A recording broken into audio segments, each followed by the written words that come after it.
representatives to the Board of Directors, Roy O'Connor, resident of Maple Creek, he and his wife, Lynn. Roy, we only see you once in a while, but I'm sure the Board of Directors is working every week anyway.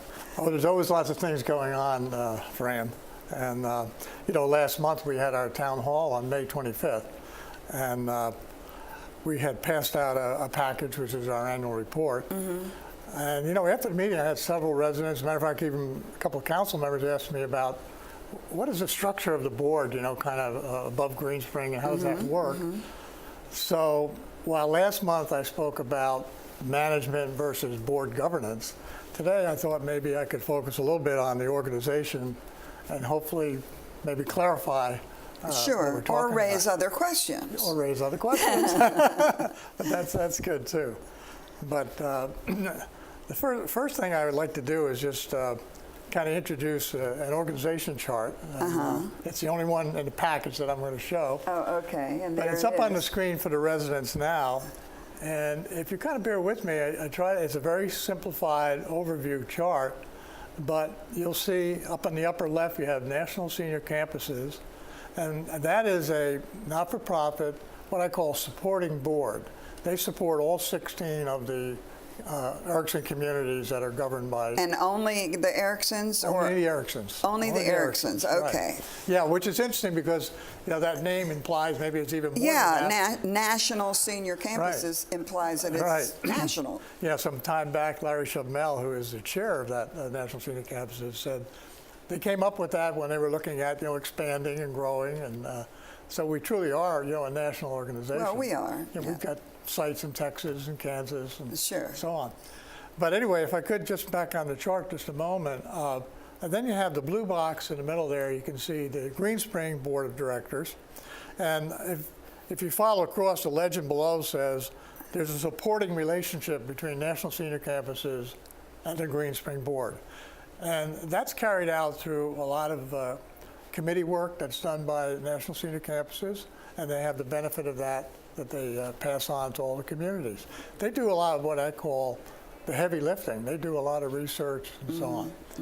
And then on the Greenspring Board, below that in the center, you see that dotted line down to Erickson Living Management. Well, that's the Erickson Living Management Company. That's the company we contracted with to manage Greenspring and also the other 15 communities, and then reporting into them as a Greenspring management team.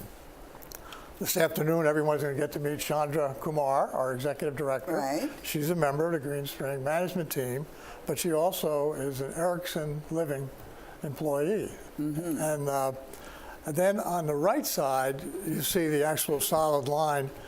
We have the 3 standing committees on the board, the executive committee, which consists really of the president, the treasurer, the secretary, and the vice chair. And I serve on there as the secretary of the board. And then the Community Oversight Committee, that's the new one, okay?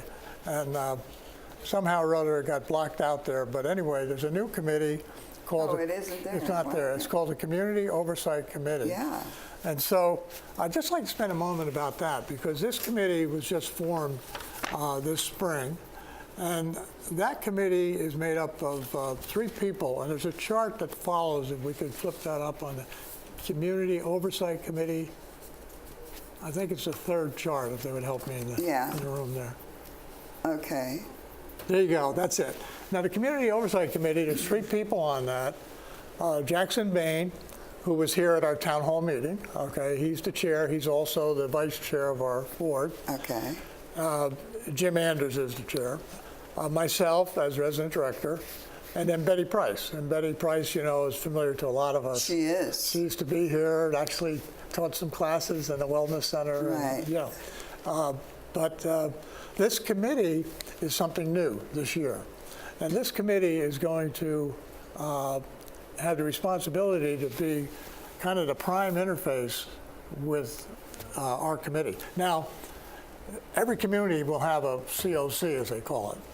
Community Oversight Committee. And there's going to be a resident director on that, and it's going to be the vice chair of their board, and it's going to be another member of the board.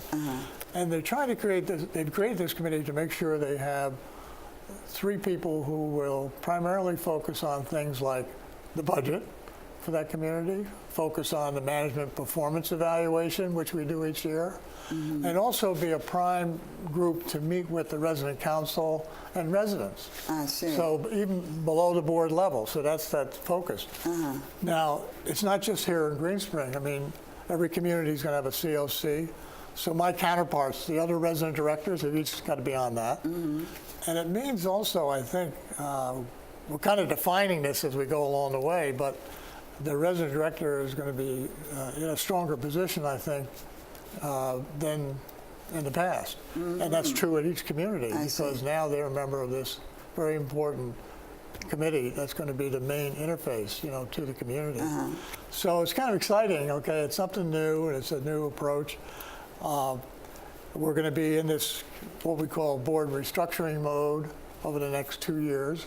Hopefully by 2018, we'll have all the kinks worked out. And but I think what they're trying to do along with this is get more consistency in terms of the governance across all the communities. And so that is one of the big objectives of it.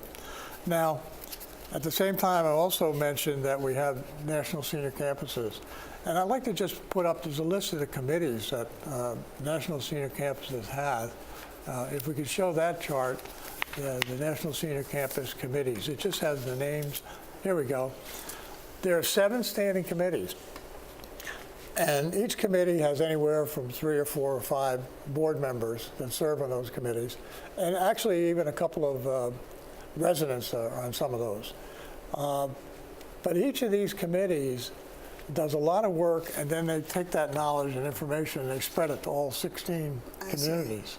So so this is a top-down. It's top-down, yeah. It's very, very important. So, you know, I happen to serve on 2 of the committees, the diversity, inclusion, social, and the investment and treasury. But there's, as we move forward here, there's, I think, a resident director on almost each one of those from the different communities. I see. But these committees are very important. They do a lot of what I call the heavy lifting earlier, because they do a lot of good work. They solicit information from all the communities. They filter it out and then kind of come up with best practices, best policies, that type of thing. So hopefully this is trying to, you know, explain a little bit about how this all works and what we're doing. The Green Spring Board will continue to meet. We meet quarterly. Okay, our next meeting will be in August, and they're rotating those. This time we're going to go to Ashby Ponds. Okay. First time we've gone out there. So all right. That's kind of nice. It's not too far away for me to make make the trip. That's true. Yeah. So these are the things that are going on. I think it's going to be an exciting period for us. But if a person wants to look at this in their own apartment, besides looking at it on Channel 6, they can pick up a copy of the annual report, which contains these. Does it contain? It contains most of it. Has the names of the boards, the committees. Yes, all this information. Okay. And they were. And they're at the front desk. At the front desk. If you want to take one home. Exactly. There may still be a few there. You know. Well, I don't know how hot an item it was, Roy. And if not, we can make sure to they be get out there. perfectly honest. Yeah. Yeah. Well, we try to save, instead of, you know, making 1,000 of those things, we put out 75 at each front desk. So there should be plenty available. When they talk here about those senior campus committees, and they have an audit committee, does that audit only finances, or does it audit all the other aspects of a community, like the surveys and things? Is that included under the word audit, or is it? We usually think of the word audit as relating to finance. It's primarily finance. PricewaterhouseCoopers performs that, an outside auditing agency. And of course, it's heavily involved with particularly our Medicare and payments that we make and following. I see. All right. And also compliance with. I was going to say, is it also a compliance with the designation that we have as absolutely a 501c3 or whatever those numbers are?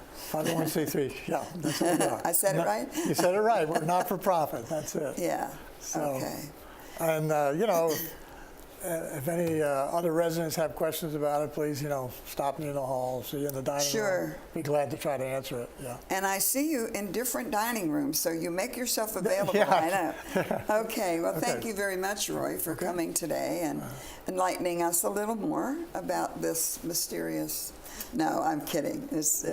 You're a good connector. Okay, thank you very much. Okay, thank you. Thank you for... we're going to do a little roll-in, and then we're going to talk to Don Young, so stay tuned.